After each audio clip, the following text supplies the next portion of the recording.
Last year, Sydney Sears was fighting for her life. She was born with a rare congenital heart defect.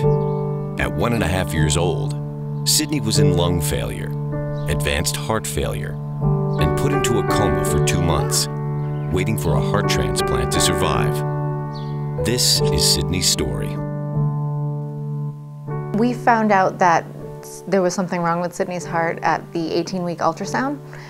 My doctor called me the morning after the ultrasound and told us that he could only see 3 chambers of the heart and not 4. So we had to go for some additional testing, and after lots of echocardiograms and blood work, they were able to tell us that she had hypoplastic left heart, which is a very rare heart defect that affects only 1 in every 4,300 births each year. And we were actually really lucky to have found out about it before she was born, because less than 50% of congenital heart defects are found prenatally. Yeah, after she was born, most kids after they're born, you get to hold the kid pretty much immediately. With Sydney, when she was born, she got pulled off to the side of the room. Certain things were done. I don't think we held her for 2 days. And then that same day they told us surgery is going to be tomorrow. So as you're holding her for the very first time, they're saying tomorrow's open heart surgery on your 3-day-old kid. The sequence for the 3 surgeries that Sydney needed were, the first one happened when she was just a few days old, 3 days old. And the second one, they waited until she was 6 months old. And she had to have some cardiac catheterizations in between.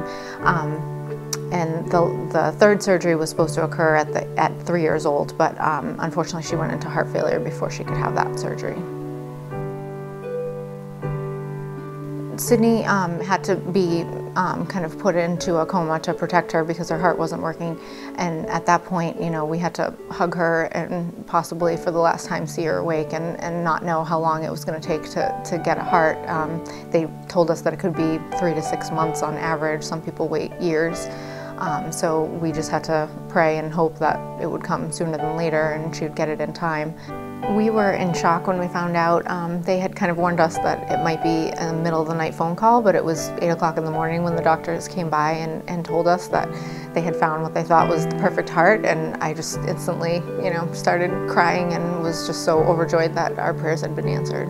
The one thing that people maybe don't realize is when your child has a heart defect, it can affect a lot of other things too. So for Sydney, her biggest struggle has been feeding issues, and sometimes that's more of a daily struggle even than the heart defect itself, because she doesn't eat like a normal child. She wasn't strong enough to be able to take in the calories she needed when she was younger, so she has to have a feeding tube and never really learned how to eat normally. So that's something that she has to be taught now, just like you would teach her to read or write or anything like that.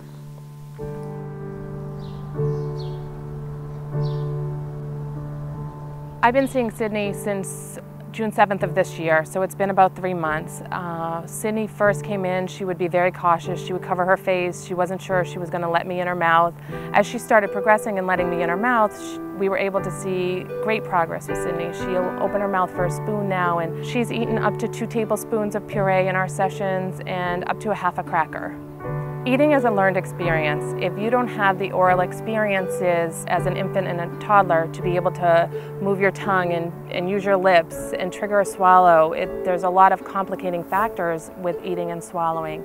Because of medical reasons, Sydney's open heart surgeries, her heart transplant, she was not able to have these oral experiences. And when she did, when she put things in her mouth, she would gag and throw up. And this happened numerous times a day. As a result, Sydney learned very quickly that if I put something in my mouth, it's bad. It's a very negative experience. So we need to now teach her how to maneuver food and deal with food in her mouth. It's not something that's just going to occur naturally anymore. On Thursday in our therapy session, Sydney was eating her cracker, and I looked at her and I said, "Sydney, who's eating a cracker?" She looked right at me and with the biggest smile and said, "Me!" And she was so proud of herself.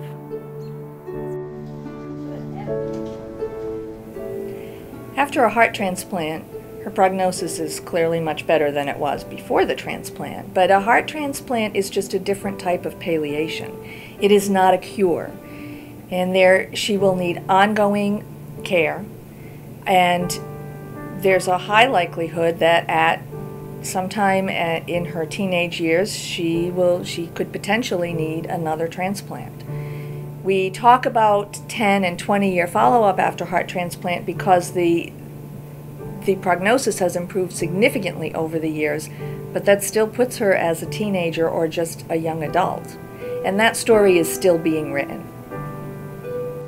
Our insurance didn't cover the feeding therapy that Sydney needed, so the grant provided by the Gabrielle Dinsmore Heart and Hope Fund was able to help us with the rest. And we're so grateful to the donor and their family that provided her with a second chance at life, and organizations like the Gabrielle Dinsmore Heart and Hope Fund that have helped with all the other issues that Sydney's experienced because of her heart defect. And I think her future is really bright, and we know it won't be without struggle at times, but it just gives us so much hope to have her doing so well and walking and eating and just being a normal 2.5-year-old.